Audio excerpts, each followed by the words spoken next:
Hello বন্ধুরা, অনেক দিন পর একটা ধামাকাদার ব্লগ নিয়ে তোমাদের সামনে চলে এলাম। তো ঘুরতে যাচ্ছি, কোথায় যাচ্ছি, কি করতে যাচ্ছি পুরোটাই তোমাদের সাথে শেয়ার করব। সাথে থাকো, দেখতে থাকো। আর ম্যাজিকের মতো আমরা তাড়াতাড়ি চলে আসলাম। কোথায় যাব সেটা তোমাদের সাথে অবশ্যই শেয়ার করব। রাস্তা দেখে তোমরা অনেকেই বুঝতে পারছো কোথায় যাচ্ছি। তো যাই হোক, আমরা এর আগেও এসেছিলাম কিন্তু ভুলে গেছি। এই কাকুর কাছে একটু জিজ্ঞাসা করে নিলাম কোন দিকটায় যাব। তারপরে আমরা নিয়ে নিলাম পেট্রোল, আর তারপরে ব্যাস চলে এসেছি। তো কোথায় এসেছি? গঙ্গার ঘাটে, ফুলিয়ার গঙ্গার ঘাটে স্নান করতে। তবু পড়ন্ত বেলা বলতে পারো, মানে সন্ধে হওয়ার একটু আগে। তাতেই ভিড়টা দেখতে পাচ্ছ কেমন ভিড়। আর ওরা তো মানে স্নানে নেমে উঠতেই চায় না, জলকে এত ভালোবাসে, কিন্তু ভীষণ ভয় লাগে। তো আমি ওকে বললাম যে তুমি আগে স্নান করো, তারপর আমি করছি। তারপর দেখতে পাচ্ছ আমি স্নান করতে গিয়ে আমি বুঝতে পারছিলাম না যে এইটুকু জল একটু এইদিকে যাচ্ছিলাম। এই আন্টি আমার হাতটা ধরে নিল, বললো ওই দিকটা খাই আছে। যাই হোক, আন্টি আমার অনেক উপকার করলো।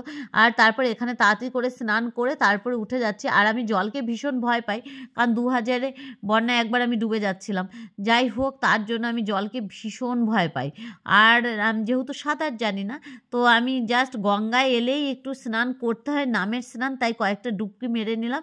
আর তারপর তাড়াতাড়ি করে এখন বেরিয়ে যাব। আর ও গঙ্গার জলটা ও নিয়ে নিয়েছে, 4-5 ঢপ জল নিয়ে নিয়েছে, যেহেতু কালী পুজো বাড়িতে গঙ্গা জল লাগতো। হয়ে গেল, গঙ্গায় বেশিক্ষণ থাকা যায় না। দেখলে আমি ডুবে যাচ্ছিলাম, বলো। এই দেখো, এই মাসি খাচ্ছিল, মাসি বাড়ি এসে কাপড় চেঞ্জ করলাম। মাসি খুব ভালো। আচ্ছা মাসি, আসি। হ্যাঁ, ঘুমে রেখেছিলাম, ওর জামাটা বার করে এত তাড়াহুড়ো করেছে যে আমি দেখতে পাইনি। আর মনার না, সে স্নানের ড্রেস পরে যে পরবে সেই ড্রেসটা নিয়ে আসতে ভুলে গেছি। তারপরে এই মাসির দোকান থেকে, দেখতে পাচ্ছ, মাসির ছোট একটা দোকান থেকে, চলো, মাসির দোকান ছিল বলে রক্ষে একটা এখানে একটা ওর প্যান্ট নেওয়া হলো। কি বলতো, আমার মেয়ে পরবে এই মেশোর দোকানের জামা, যার জন্য আমি ভুলে গেছি, না হলে আমার ভুলে যাওয়ার কথা না।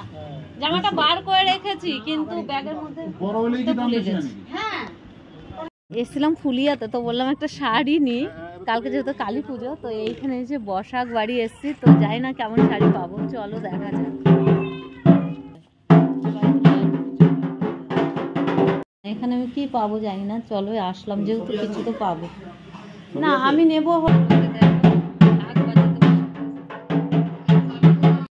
ফুলিয়ার শাড়ি, আমরা এসেছি ফুলিয়ার শাড়ি নিয়ে।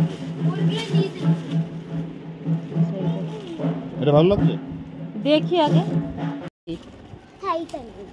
এই 400 টাকায় কিন্তু ভালোই লাগে না। চলে এসেছি, শাড়ি নেবো না সেটা কি হয়? তো এখান থেকে দেখতে পাচ্ছ, এখানে তসর দেখছিলাম, বেশ ভালো ভালো শাড়ি আছে আর অনেকটাই কম দামে।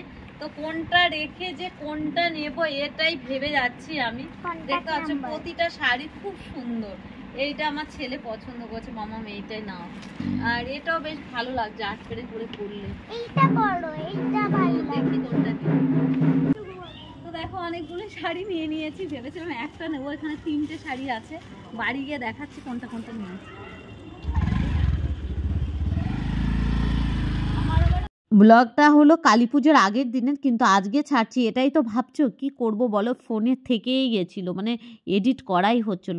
যাই হোক, আজকের মতো আসি, দেখা হচ্ছে নেক্সট দিন।